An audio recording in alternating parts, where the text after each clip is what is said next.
जब भी हम मास मार्केट कैटेगरी से सब 4 मीटर एसयूवीज की बात करते हैं तो ये सेगमेंट मोस्ट कॉम्पिटिटिव माना जाता है इंडियन ऑटोमोबाइल सेक्टर में। आज मेरे साथ इसी सेगमेंट से एक कार है, कोरियन मैन्युफैक्चरर्स किया की तरफ से, नाम है सोनेट। इस सेगमेंट में किया एक और कार को ऑफर करती है, तो यूजर से जानते हैं कि इस सेगमेंट में जब इतने सारे कंटेंडर्स है उन्हें यही कार क्यों पसंद आई, ये कौन सा वेरिएंट है और क्या ये वैल्यू फॉर मनी प्रोपोजिशन को हिट करता है। Hello ma'am. Hi, I am Naina Singh Chauhan and मैंने किया सोनेट HTX-O लिया हुआ है। आपका प्रोफेशन क्या हुआ ma'am? Advertising, marketing, communication. Thank you so much ma'am. मेरा पहला क्वेश्चन है कि इस मास मार्केट सब 4 मीटर एसयूवी कैटेगरी में मल्टीपल ऑप्शंस थे और डिफरेंट फीचर कैटेगरी के साथ इसे ऑफर किया जा रहा था। आपने कोरियन मैन्युफैक्चरर्स किया सोनेट को ही क्यों चूज किया और ये जो पर्टिकुलरली वेरिएंट लिया है यही आपकी प्रेफरेंस क्यों थी? एक्चुअली द मेन रीजन है कि इसका कलर वेरिएंट बहुत प्यारा है। मुझे कई और दिखाई name the colour actually. It's actually imperial blue. Okay. And ये वाला कलर शेड्स बहुत ज्यादा होते हैं।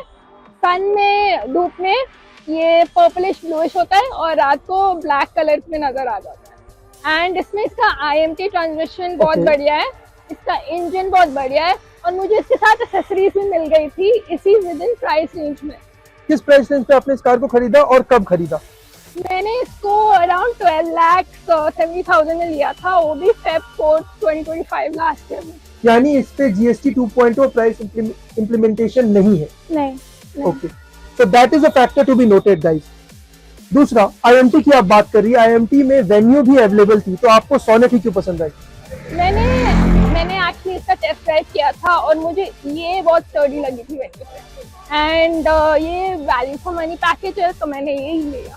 ओके, अब आप मुझे बताएं कि आपको इस कार के साथ सबसे अच्छी चीज क्या लगती है? सबसे अच्छी चीज इसका ब्रेकिंग टेक्नोलॉजी है। ओके। ब्रेकिंग टेक्नोलॉजी मतलब अगर सडन ब्रेक्स चाहिए लग जाती है, अगर हाईवे पे रुकना है आराम से ये भी लग जाती है, अगर किसी गाड़ी को टैकल करना है ब्रेक लगा के फिर आप मैन्यूवर कर सकते हो। ये बहुत अच्छा सिस्टम है इसका। और IMT लेने के पीछे एक मेजर कॉज? बिकॉज मुझे गियर्स अच्छे लगते हैं। I like to have power with gears. Like I said, manoeuvring tactics, manoeuvring techniques मुझे बहुत पसंद है। मुझे स्पीड पसंद है। Okay. तो You mean to say initial top delivery? Right. तो इससे सब कुछ हैंडल हो जाता है। ओके। DCT के साथ भी आप जा सकती थी। अगर हम इस बात पे जाएं, सोनेट के साथ DCT को बेस्ट गियर ट्रांसमिशन माना जाता है ऑटोमेटिक टेक्नोलॉजी में, तो DCT क्यों चूज नहीं किया? DCT बिल्कुल मुझे जैसे गेम में कंसोल नहीं होता, ऊपर से नीचे करते रहो, वो मेरा मन नहीं था। मुझे बिल्कुल You wanted to be engaged with the car every time. Right. और आपको वो जो है over acceleration, initial acceleration, torque supply management, इसमें इंडल्ज रहना था। Over speeding? Right, not over speeding but no, I mean to say कि bumper to bumper traffic में जो एक्सेलरेट करना होता है, इनिशियल एक्सेलरेशन चाहिए होता है, वो आपको IMT के साथ ज्यादा बेटर फील हो रहा था। क्योंकि वो बहुत छोटा स्पेस मिल जाता है बम्पर टू बम्पर ट्रैफिक में। एंड अगर कोई भी ऊंच नीच हो तो IMT कैन सेव यू। और IMT के साथ आपको ऑटोमेटेड क्लचिंग रहता है, तो आपको ईज ऑफ कंफर्ट भी रहता है। Right, because for the longer ride specially. या बिकॉज़ मेरे लेग्स बहुत दर्द दे देते हैं क्लचिंग में। मेरे पास मैनुअल थी पहले। आप उसका एक्सपीरियंस मुझे बताएंगी? मुझे बहुत प्रॉब्लम होती थी शुरू में। मेरे तो टांगे बहुत दर्द हो जाती थी एंड मैं लॉन्ग ड्राइव पे नहीं जा सकती थी, मतलब आधे घंटे ड्राइव, दैट्स इट। इतना कैपेसिटी क्लचिंग के साथ मेरा नहीं है, तो मैंने सोचा कि IMT ले लूं क्योंकि मुझे गेयर्स खोने नहीं थे इसलिए।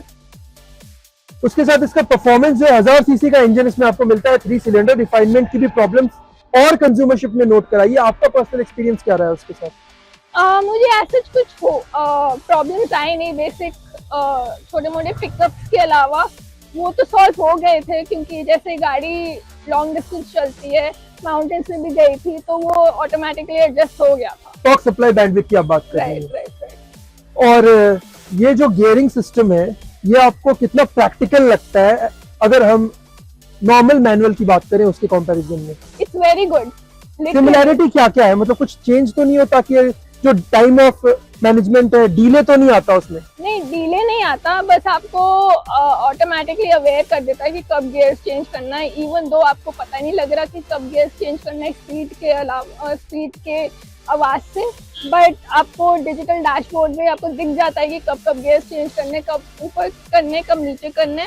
But despite from that it's a very smooth gear box and कोई रिजिडनेस नहीं है, तो आराम से कर सकते हैं, क्योंकि मुझे मैनुअल में हमेशा रिजिडिटी की प्रॉब्लम होती थी, क्योंकि वो पुरानी हो जाती थी, तो फिर वो बीच में वो लैग आता था गियर चेंज करने में। ओके, आईएमटी के साथ लोगों ने कहा है कि हिल ट्रैवलिंग बहुत ज्यादा मुश्किल हो जाती है, हाईवे ट्रैवलिंग उनके लिए कन्वीनियंट है, बट हिल ट्रैवलिंग में प्रॉब्लम आती है। आपको एज सच क्या कोई सिमिलर प्रॉब्लम नोटिस हुई?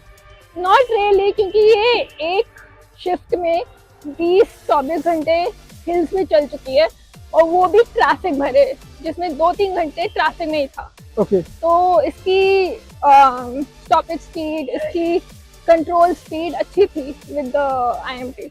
अब ट्रैफिक की आपने बात की है, 3 सिलेंडर इंजन है ये, आपको माइलेज क्या मिलता है? आपने अभी तक कितना 1000 किलोमीटर कार को चला लिया है, और डेली ड्राइविंग कंडीशंस में आपका क्या रन रहता है? ये मैंने एक्चुअली अराउंड 23,000 किलोमीटर चला लिए, bumper to bumper city traffic में around 8 to 9, max 10 to 11, 8 minimum kilometre per litre चल जाता है। हाईवेज पे अराउंड 17 तक पहुंच जाती है, मैक्सिमम 18 तक। और डेली ड्राइव आपका क्या रहता है? Daily around 100 kilometre, 80 to 100 kilometre bumper to bumper city traffic, right. और उसमें क्या माइलेज आप मेंटेन कर लेती है? Around 8 to 9। ओके, उसके साथ आपको इस कार के फीचर लोडेड केबिन में ऐसा क्या कमी नजर आया टॉप मॉडल के कंपैरिजन में? इसमें जो क्लस्टर डैशबोर्ड है वो बेटर हो सकता था, इसमें स्पीकर सिस्टम भी बेटर हो सकते थे, क्योंकि टॉप मॉडल में बोस स्पीकर्स आते हैं ऑब्वियसली।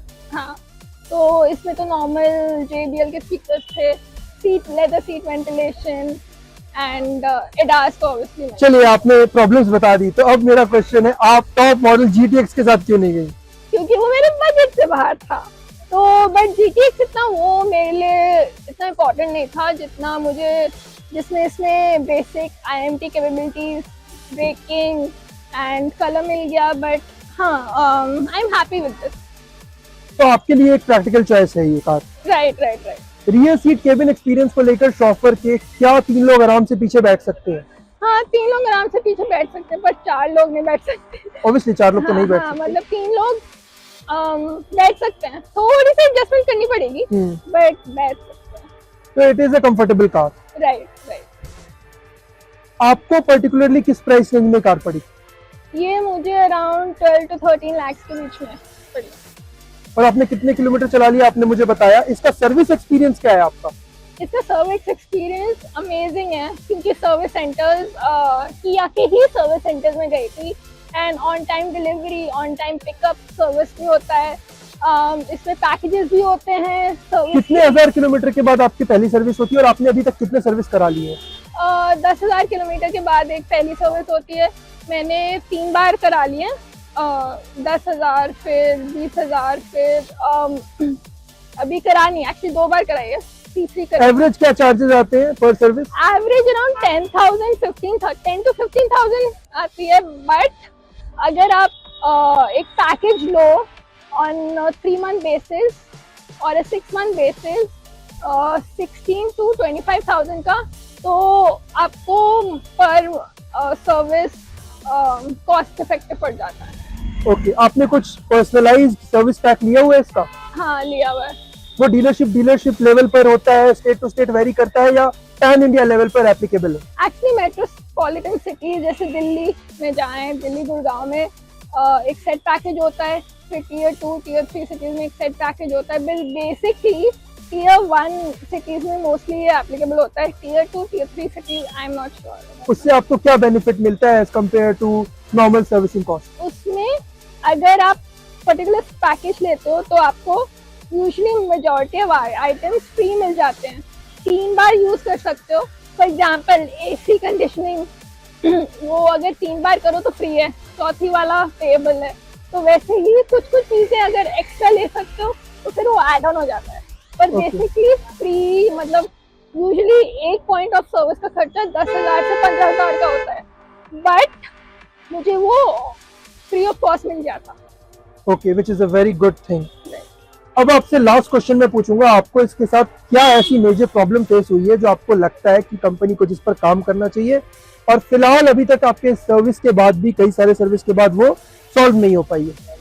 इसका air conditioning part, air conditioning मैंने 3-4 बार दिखा ली है पर सॉल्व नहीं हुई। कभी कभी बहुत ज्यादा हो जाता है, कभी कभी गर्म हवा आने लगता है, बट वो जैसे जैसे ठीक होती जाएगी तो वैसे वैसे होता जाएगा। बट उसका मुझे इतना गम नहीं है क्योंकि एसी कभी I mean most of the time ठीक चलता है, तो उसको एक आपको बुरी खबर देना चाहूंगा कि इसका IMT वर्जन जो है वो डिसकंटिन्यूएशन के वर्ज पर है, तो इसके लिए आप किया को क्या मैसेज देना चाहेंगी? मैं ये मैसेज देना चाहूंगी कि मैं बहुत डिसअपॉइंटेड हूँ क्योंकि काफी लोग IMT को प्रेफर कर रहे हैं, and IMT is a really nice Even considering for the old age people. Right gearing technology, because आपके ना जैसे आप गियर्स को करते हो, आपका मोटर जो कॉग्निटिव एबिलिटीज होती हैं वो स्ट्रांग हो जाती हैं, आपका मोटर सेंसेस दिमाग में स्ट्रांग रखते हैं, and that actually it's like keyboard में टाइप कर रहे हो, आपके दिमाग में रह जाता है कि आप नंबर्स कहाँ हैं, लेटर्स कहाँ हैं। वैसे ही इस गियरिंग मैनुअल में बहुत प्रॉब्लम होती है, बट IMT में you have a clear space कि आपको कैसे गियरिंग करनी है। Thank you so much, ma'am, for your time. Thank you. It was lovely meeting you and discussing about your personalized Kia Sonet.